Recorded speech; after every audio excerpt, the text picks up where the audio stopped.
The beginning of the Opportunity Center goes back to 1965 and a woman named Ruth Deslock. She was a nurse at the Elmwood Nursing Home, and she began to see a growing need to enhance the lives of the disabled individuals there. So she opened up the basement of her home for evening activities. Not long after, a Community Daycare Services Board was created, forming the Personal Development Center, which presented living and learning programs to the disabled. The center moved out of Deslock's basement and into an old Methodist church on Beaumont Road. And it was very informal. The clients came from the Elmwood Nursing Home, and Ruth Deslock was very instrumental in trying to get programming going. And many parents wanted programming for their adult children. A few years later, the Personal Development Center moved again, this time to the former EUB church building on South Michigan Street. The number of clients grew too, to around 60 people by 1975. We were in a small church over on Michigan Street, and at that time all the clients were in that building, and we did a lot of personal care type classes, teaching them how to brush their teeth, comb their hair, the basic things.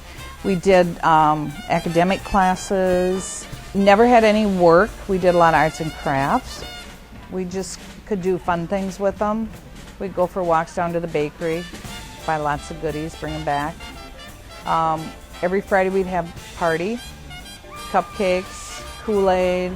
We'd just party in the afternoon because there was no work back then. But that was about to change.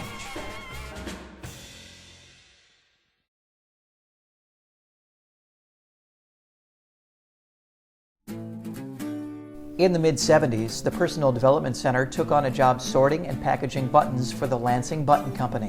When we first got the button job at the church, everybody was just so excited. I mean, this was real work. For many clients, this was the first gainful employment they had ever experienced, and the staff noticed the positive impact the work had on the clients. A dedicated work facility came in 1975 when production was moved to the roller rink on East Campion Boulevard. The shift to paid production work allowed clients to develop new skills and confidence that helped them reach their potential. This new operation became the Opportunity Center.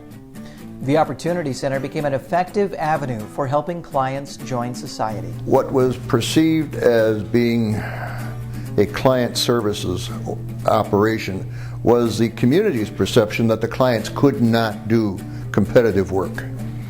And I think it was our job to change their ideas. Well, our goal was to incorporate these people as far as possible into the community doing productive work for themselves as well as the community. Production work increased through the 70s as area companies such as Rayovac, Camcar, Howe Printing, and 3M all subcontracted work to the Opportunity Center. Well, I think people were really surprised what kind of work, how much, and the quality of work that the clients could do.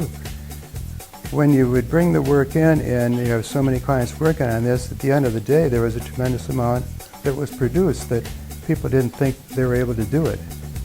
And so the more they could do, the more they wanted to do, and they wanted difficult and new jobs all the time. The production really enhanced their lives. It was almost really gratifying to see what it could do for them.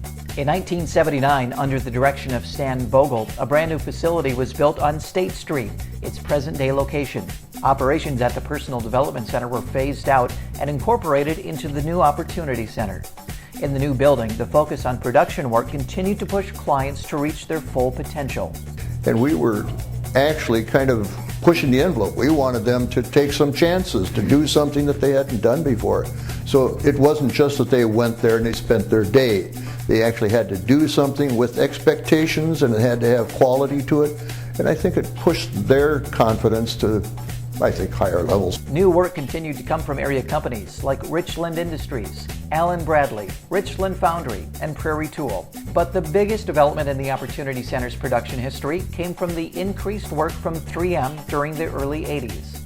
This increase was due to the quality work and reliability the Opportunity Center's clients offered. We did some blister packing. We did a little clean and strip disc with a mandrel and a nut.